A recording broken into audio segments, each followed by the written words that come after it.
सोरखौ गोसोखांना गाबनो फंबाय ओंखायनो गोसोखां बेखायनो ओरैनो गाबदों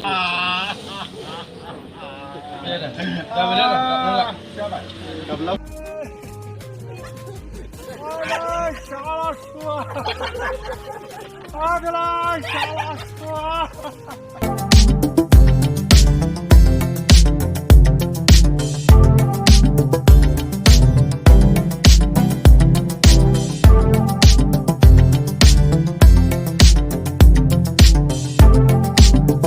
हेलौ लोगोफोर नोंथांमोननि गेजेराव आं आरो मोनसे गोदान भिडिअ लानानै फैबावबाय। लोगोफोर नोंथांमोनाथ' मोनथिखाबायानो थाम्बनेल आरो टाइटेलखौ नायनानै बे भिडिअआ मानि सायाव जागोन।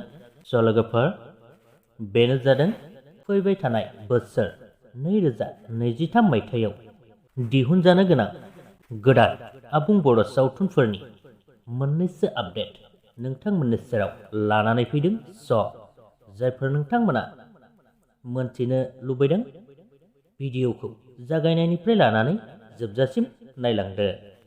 गिबियाव दं लोगोफोर DS फिल्म प्रडाक्शन बेनारजों दिहुनजानो गोनां लोगोसेनो बिथां दिलीप स्वर्गियारि बिथांनि स्ट'री स्क्रिप्ट लिरनाय आरो डाइरेक्सन खालामनाय मोनसे समाजारि आबुं बर' सावथुन। बे सावथुननि मुङानो जादों लोगोफोर जिउनि मोदाय।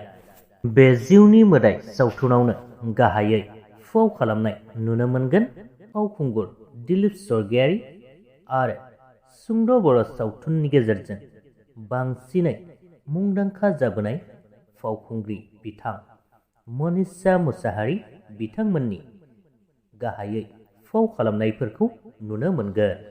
नेक्स्टआव दं लोगोफोर मुंदांखा डाइरेक्टर प्रडिउसार लोगोसेनो एक्टर स्ट'री स्क्रिप्ट राइटार बिथां प्रबिन मैथा बर' बिथांनि लिरनाय आर'नाइ बड' फिल्म प्रडाक्शन बेनारजों दिहुनजानो गोनां मोनसे समाजारि आरो फेस्ला आबुं बर' सावथुनाबो फैगासिनो दङ।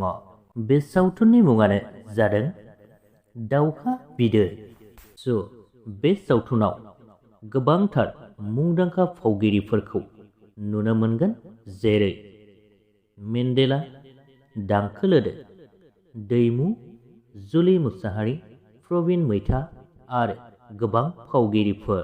आसा खालामो बिथांमोननि सावथुना मोजाङै दिहुनजाथों आरो थाबैनो नुनो मोनथों बेखौ मिजिंथिबाय।